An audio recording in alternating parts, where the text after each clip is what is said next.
Aïe à Oti, Yeshua Meshia, Shalom, Prochim Habaï.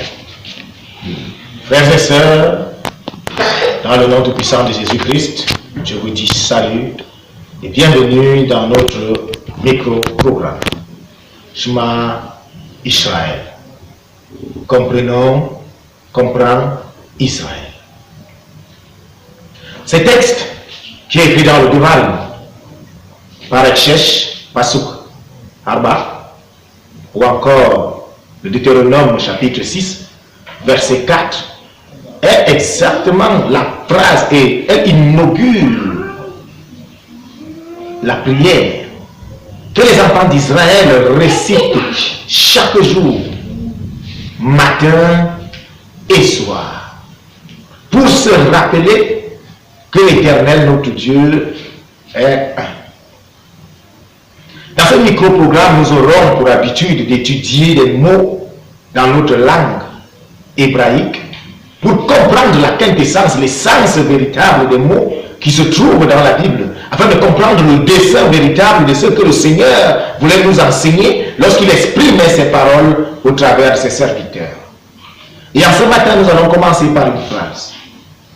Celle-ci nous dit « Reshit Hokma Yera Hashem ». Le commencement de la sagesse, c'est la crainte de l'Éternel. Nous allons nous arrêter sur trois mots en ce matin. Le mot Reshit, le mot Hokma et le mot Yera. Le mot Reshit, qui est le mot hébreu qui signifie commencement, est là pour nous dire et nous déterminer quelque chose qui commence, quelque chose qui prend forme, quelque chose qui prend naissance, quelque chose qui est en train de commencer à germer, à se former pour prendre vie, pour donner forme à quelque chose. Ce mot se retrouve justement dans le premier verset de la Bible qui nous dit Bereshit bara Elohim et ha-shamayim et ha-ares. Dans le mot Bereshit, nous retrouvons déjà ce mot, le mot Bet et Reshit, donc qui nous traduit exactement le commencement. Ensuite, nous avons un mot qui suit, c'est le mot Hokma, qui se traduit par sagesse. Et ici, il ne s'agit point de la sagesse venant des hommes, mais il s'agit d'une sagesse que seul Dieu détient. Parce que le plus sage de tous les hommes se retrouve toujours comme un insensé devant le Père.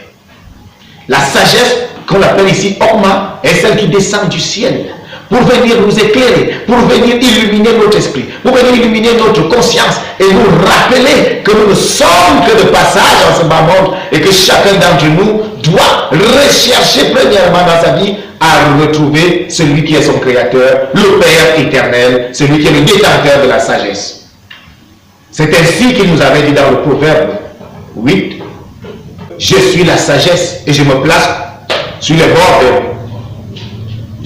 Que ceux qui veulent vivre viennent à moi. » Il nous dit à votre vue dans le Proverbe 8 qu'il est la première des œuvres du Seigneur.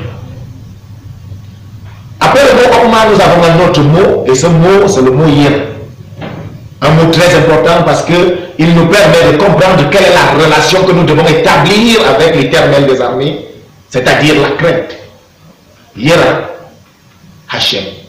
Ou encore, craignez le nom.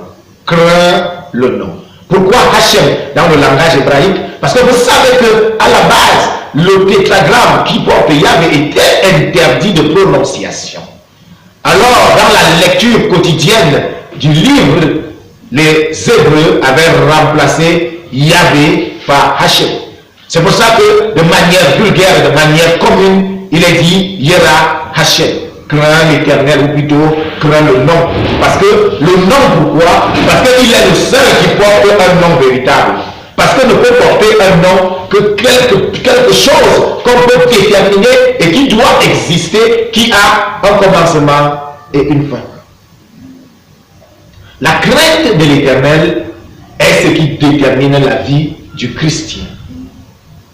Mais ce qui est important, et que beaucoup d'entre nous n'avons pas compris, c'est que cette crainte de l'Éternel n'est que, comme le dit le verset, le commencement de la sagesse. Elle n'est pas la sagesse.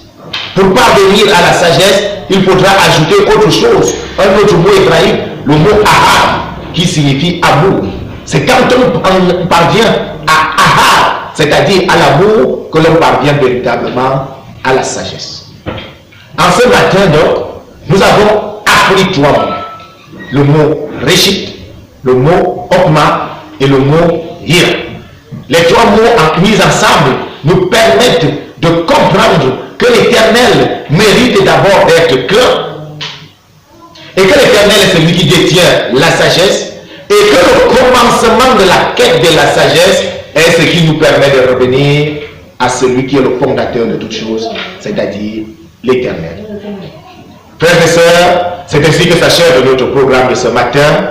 Je voudrais que nous retenions les mots importants, le mot hébreu réchit, commencement, le mot okma qui signifie sagesse et le mot hira qui signifie crainte. Que le nom du Seigneur soit béni. Amen.